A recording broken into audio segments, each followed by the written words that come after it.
حي على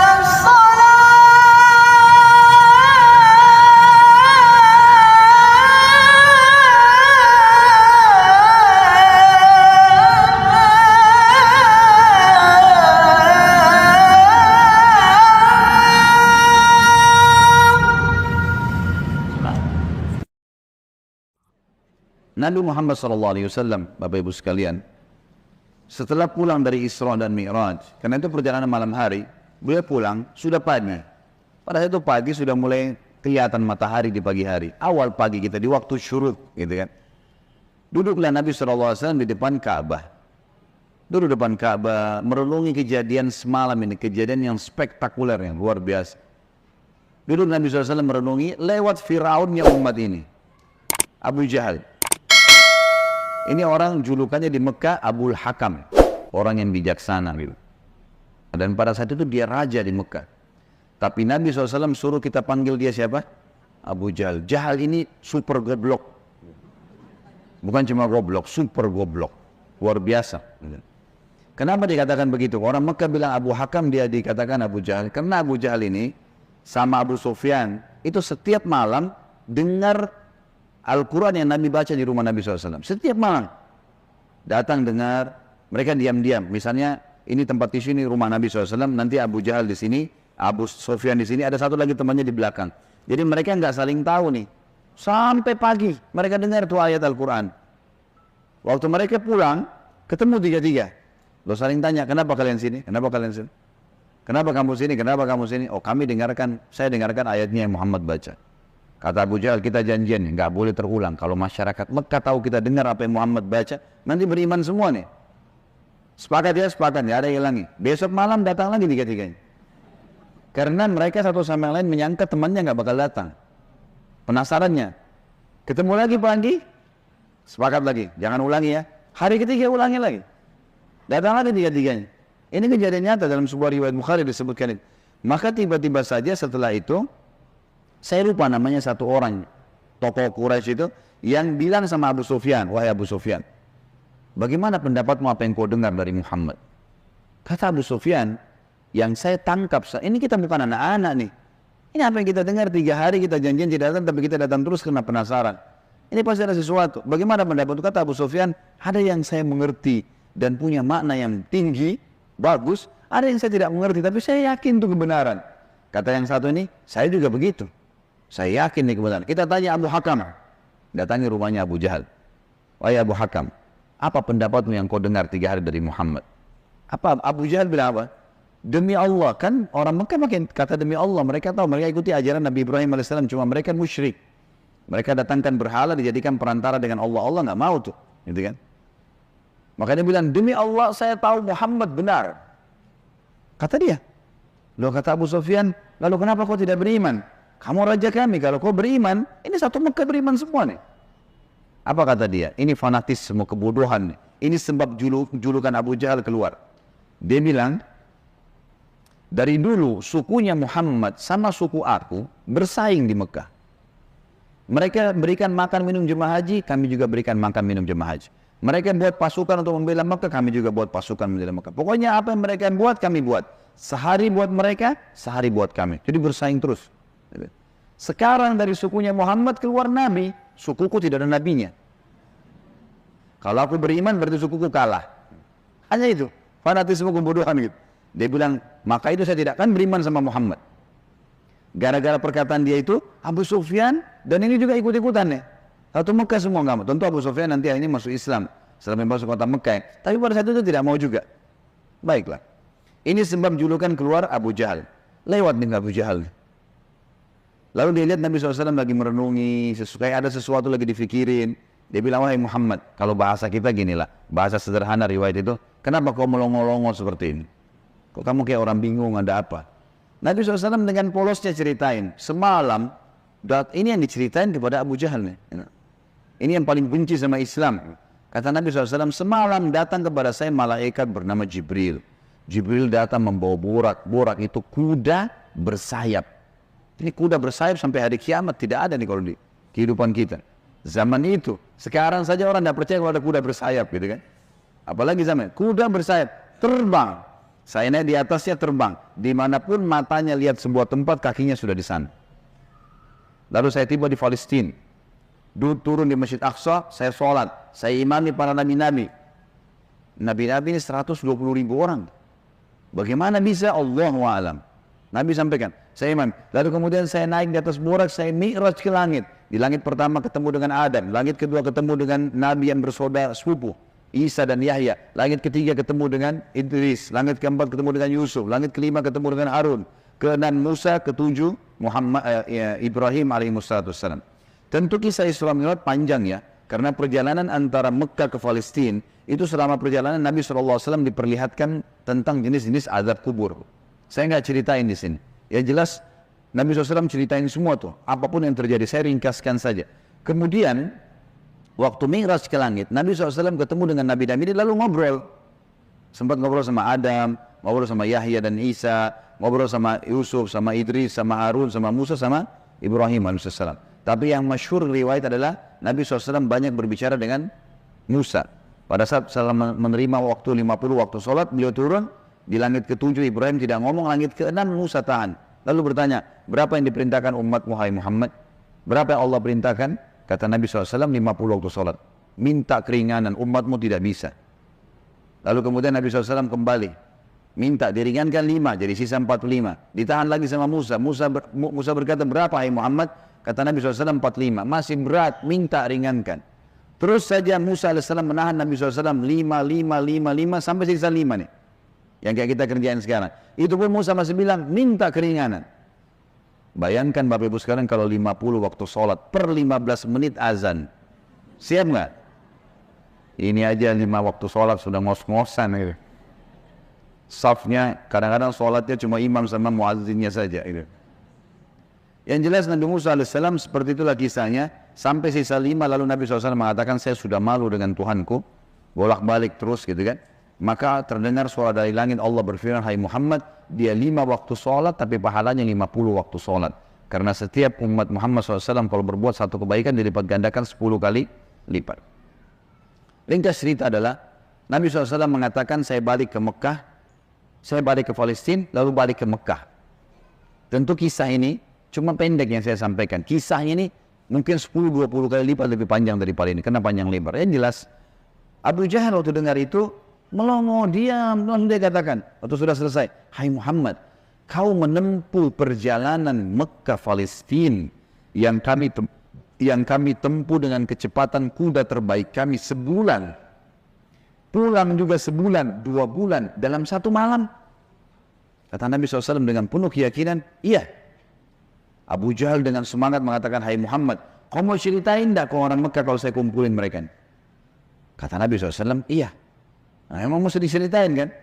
Bagi Abu Jahal ini gila nih.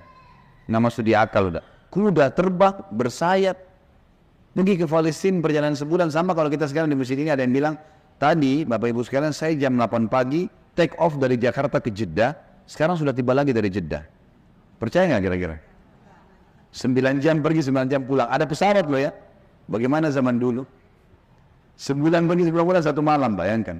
Dan ini juga sebuah pelajaran Bapak Ibu sekalian, tidak gampang menjadi sahabat Nabi.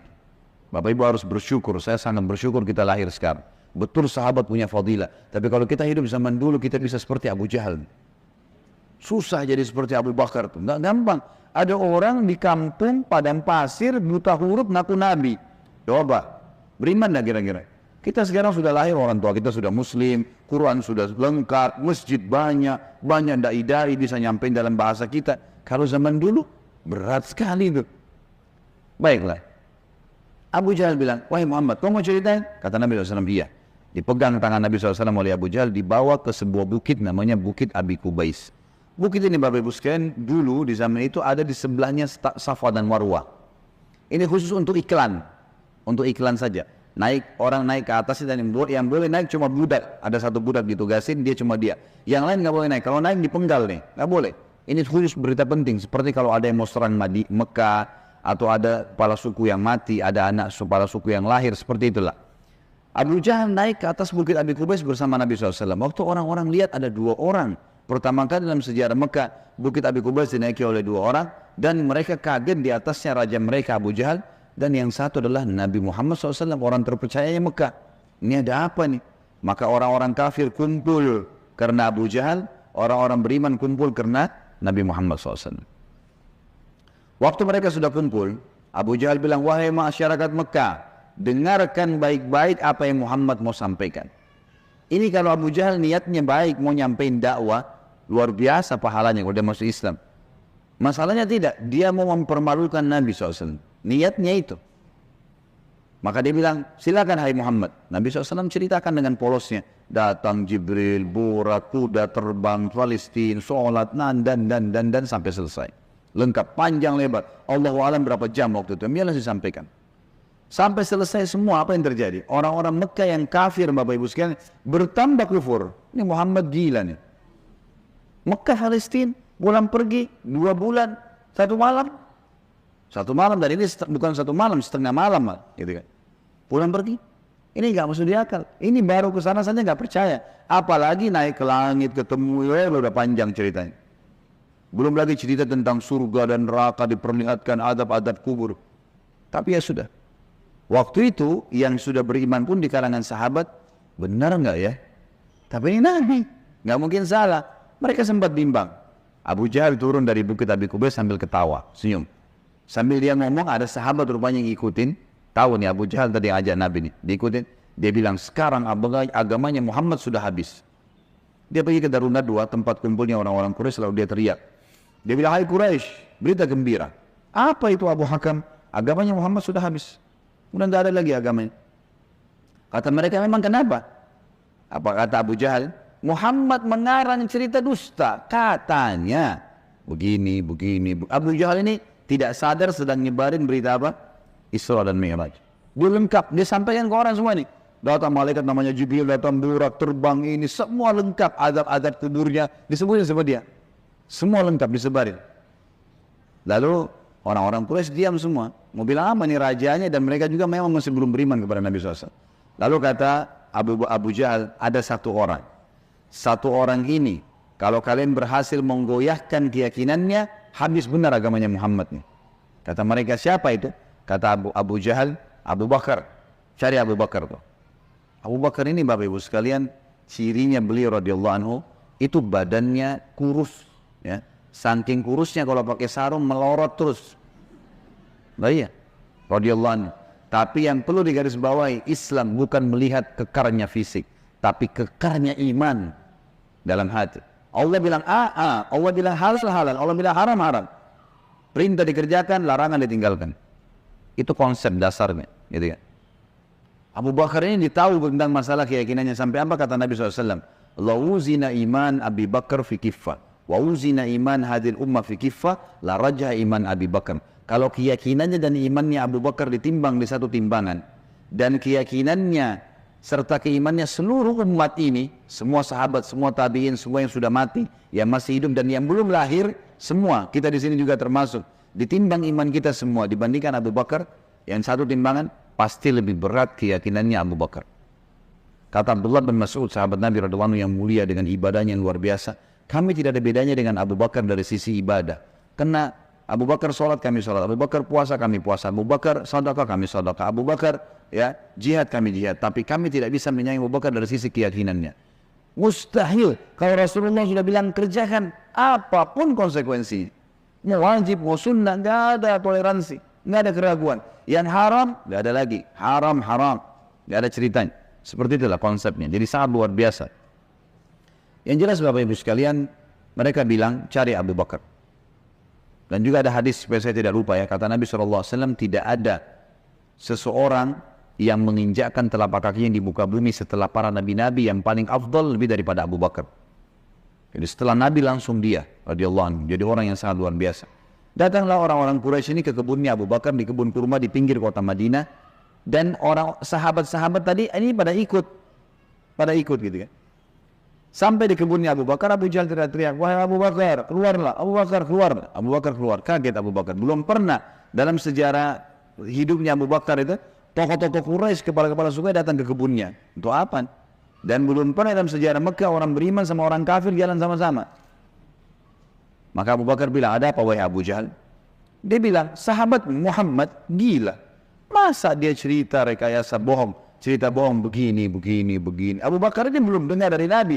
Abu Jahal yang jelasin. Begini, panjang lebar sampai selesai.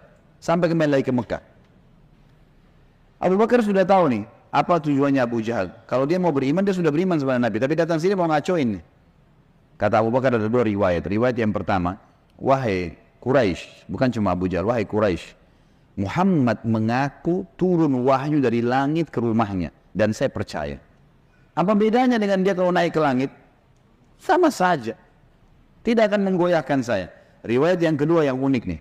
Dia mengatakan, wahai Quraisy, ketahuilah, kalau depan mata saya ada tembok warnanya putih, jelas putih. Muhammad bilang, tidak Abu Bakar, itu hitam. Saya akan bohongkan mata saya dan saya bilang hitam. Ini luar biasa. Mau digoyahkan bagaimana nih? Tembok putih? Enggak, salah Abu Bakar. Oh iya, salah. Matanya salah. Bayangin tuh. Apa kira-kira bisa menggoyahkan keyakinan seperti ini? Luar biasa. Pokoknya Allah Rasulnya bilang, selesai. Nggak ada toleransi. Sudah selesai. Semua dikerjain. Biar seluruhnya benci. Tembok warna putih. Muhammad bilang hitam. Saya bilang iya, mata saya salah. Hitam berarti. Abu Jahal dan orang Quraisy diam. Ini nggak bisa lagi digoyahkan. Abu Bakar radhiyallahu anhu tahu ada masalah nih. Dia tanya orang sahabat-sahabat, di mana Rasulullah SAW? Kata mereka di Bukit Abi Qubais itu, dikerumuni orang. Abu Bakar kesana. Pasti pada sana dari jauh Abu Bakar teriak, ya Rasulullah, suara keras, sengaja. Orang waktu dengar orang teriak, semua bubar-bubar, kasih jalan. Seperti kalau di masjidnya ada dari belakang panggil saya, mungkin Bapak Ibu akan lihat ke arahnya. Suaranya keras, sengaja. Nabi SAW lihat yang datang Abu Bakar senyum, udah tahu siapa yang datang. Ini tokohnya umat, luar biasa. Jadi dia bisa membalik Bapak Ibu sekalian Abu Bakar dengan hikmah Allah. Satu Mekah yang ragu tadi, yang kafir dan yang beriman pun, tentang Isra Mi'raj ini kembali semuanya percaya kalau itu terjadi. Dia bisa membalik itu dengan hikmah Allah. Ini kisahnya begitu. Abu Bakar lalu mengatakan, ya Rasulullah, dengan suara keras, Abu Jahal datang ke kebun saya dan berkata, kalau anda menceritakan begini, diceritain semua sambil jalan sambil ngobrol nih, sambil bicara. Jadi orang pada makin nyebar nih berita Isra Mi'raj. Ternyata Abu Bakar sudah dengar. Sampai selesai. Pas tiba naik di Bukit Abi Qubais sebelah Nabi SAW, Abu Bakar teriak dengan suara keras, benarkah ya Rasulullah? Ini pertanyaannya. Dan di sini Abu Bakar tadi di kebunnya ingin meredam kekufurannya orang-orang kafir. Sudah berhenti gara-gara tembok putih jadi hitam tadi. Kemudian dia sekarang ingin mengembalikan imannya para sahabat yang sudah kembar nih. Waktu Nabi SAW sudah dekat dengan beliau, lalu dia mengatakan, benarkah ya Rasulullah? Kata Nabi SAW, benar wahai Abu Bakar. Abu Bakar teriak dengan suara keras, Anda pasti benar. Kalimat Anda pasti benar membuat sahabat semua, iya ya, ini Rasulullah. Kok nggak mungkin salah. Kembali iman mereka lagi semuanya, gitu kan. Lalu Abu Bakar ingin membuat satu Mekah yakin Isra Mi'raj. Apa yang dia lakukan? Dia bilang, ya Rasulullah, saya mau minta satu hal bisa? Kata Nabi SAW, silahkan Abu Bakar. Di sini di Mekah, satu Mekah, semua tahu Anda belum pernah ke Palestina. Belum pernah ke Palestina. Dan di Mekah ini ada tokoh-tokoh Quraisy, bukan orang biasa, kepala-kepala sukunya yang selalu bolak-balik Palestina. Yang Allah sebutkan rihlatas syita'i was saif, musim dingin dan musim panas, rekreasi mereka itu ke Palestina dan ke Yaman. Tiap hari mereka menghafal tuh Palestina, pintu gerbangnya, jalannya, pasarnya, semua dikenal. Masjid Aqsa mereka tahu semuanya. Bahkan mereka tahu warnanya segala. Apakah Anda bersedia ya Rasulullah kalau saya panggil mereka, Anda menceritakan apa yang Anda lihat di sana? Pintu gerbangnya, jalannya, bentuk-bentuk rumahnya, apa saja. Kata Nabi SAW, tentu saja. Lalu Abu Bakar panggil orang-orang Quraisy, wahai tokoh-tokoh Quraisy, kumpullah. Dipanggil semua, kumpullah. Datang Abu Jahal grup nih sama teman-temannya semua. Tiba di situ kata Nabi, kata Abu Bakar, hai Quraisy, Muhammad akan menceritakan sesuatu pada kalian tentang Palestina. Kalian semua tahu Muhammad belum pernah ke Palestina. Kalian harus tahu kalau Muhammad menceritakan sesuatu tentang Palestina persis seperti apa yang kalian tahu, warna pintu gerbangnya, jalannya, rumah-rumahnya, pasarnya, Masjid Aqsanya, harus sportif mengatakan Muhammad benar. Kalau ada satu saja yang Muhammad ceritakan tidak sesuai dengan apa yang kalian tahu, kalian punya hak mendustakannya. Setuju? Setuju. Muhammad gak pernah lihat, gitu kan? Kalau zaman sekarang, Bapak Ibu sekalian, saya mau ceritakan Bapak Ibu Masjid Aqsa, sekarang bisa. Tinggal pakai foto satelit, keramik yang pecah pun saya bisa ceritain. Ini keramiknya ada yang pecah yang kesekian dari tiang sini. Bisa dilihat. Imamnya lagi sholat bisa kelihatan. Zaman dulu bagaimana? Harus lihat dengan mata kepala. Ya mungkin tidak. Kata Quraisy, baik kami setuju. Kata Abu Bakar, silakan ya Rasulullah. Dalam penutupan hadis Bukhari, kata Nabi SAW, Allah Azza wa Jal membukakan Palestina di depan mata saya. Seperti saya lagi lihat. Maka saya menceritakan mereka pintu gerbangnya, jalan-jalannya, pasar-pasarnya, semuanya. Bahkan saya bisa menghitungkan buat mereka tiangnya Masjid Aqsa. Gitu kan? Dan subhanallah, setiap kali Nabi SAW sebutkan tentang ciri Palestina dan Masjid Aqsa, orang-orang Quraisy dari tokoh-tokoh Quraisy mengatakan Muhammad benar, Muhammad benar, Muhammad benar. Terus, dan ini jumlahnya belasan orang nih. Tokoh-tokoh mereka mengatakan Muhammad benar, Muhammad benar. Pengakuan mereka sendiri. Ini enggak dusta, ini benar. Betul jalannya begini, betul rumahnya begini, betul pasarnya begini, betul Masjid Aqsa begini. Mereka akuin sendiri. Maka gara-gara kasus itu, satu Mekah jadi percaya Isra Mi'raj. Baik. Abu Bakar sudah selesai ini perannya. Sahabat sudah kembali imannya. Orang-orang kafir sudah tidak jadi lagi bisa membatalkan keimanannya Nabi SAW dan agamanya. Maka Nabi SAW ingin menutup Isra Mi'raj dengan kejadian yang luar biasa. Kata Nabi SAW, wahai Quraisy, ada satu bukti lagi. Kalau kalian yakin dengan bukti itu, kalian akan beriman pada saya. Kalau kalian tidak yakin, kalian tidak akan beriman selamanya. Kata mereka, apa itu hai Muhammad? Kata beliau, waktu saya sedang pulang dari Palestina ke Mekah, di atas burak tuh, kuda yang bersayap, saya melihat ada kafilah kalian.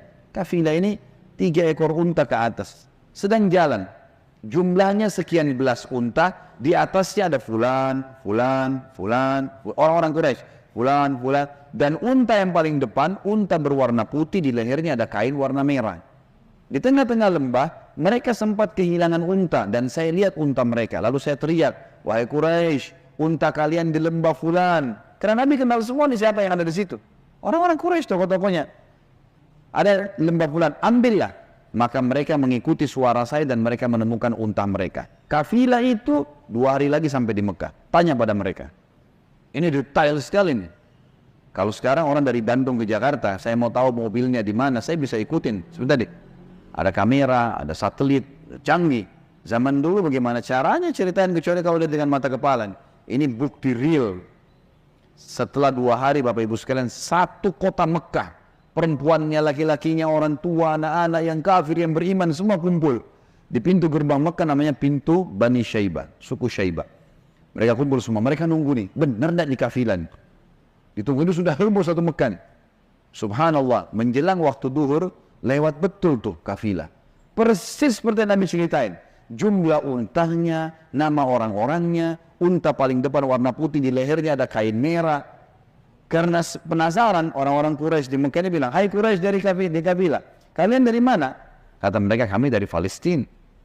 Lalu bertanya lagi orang Mekah nih, apakah kalian sempat kehilangan unta di tengah jalan? Mereka bilang iya. Lalu apa yang kalian lakukan? Pertanyaan bertubi-tubi nih. Kami mendengarkan suara entah dari mana mengatakan, wahai Quraisy, unta kalian di lembah fulan. Kami ikuti, kami dapat unta kami. Sekarang orang-orang Quraisy di kafilah penasaran, wahai Quraisy Mekah, dari mana kalian tahu nih? Belum satu orang pun di antara kami masuk ke Mekah. Belum ada gosip nih, kok bisa sudah sampai? Belum ada masuk nih. Mereka sepakat mengatakan dari Muhammad. Semua orang mengatakan dari Muhammad. Semenjak itu semuanya percaya Isra Mi'raj terjadi. Ini tanda-tanda yang luar biasa. Makanya Allah turunkan surah nomor 17 khusus namanya surah Al-Isra, menceritakan masalah itu, sebuah keajaiban yang luar biasa, mukjizat Nabi Muhammad sallallahu alaihi wasallam.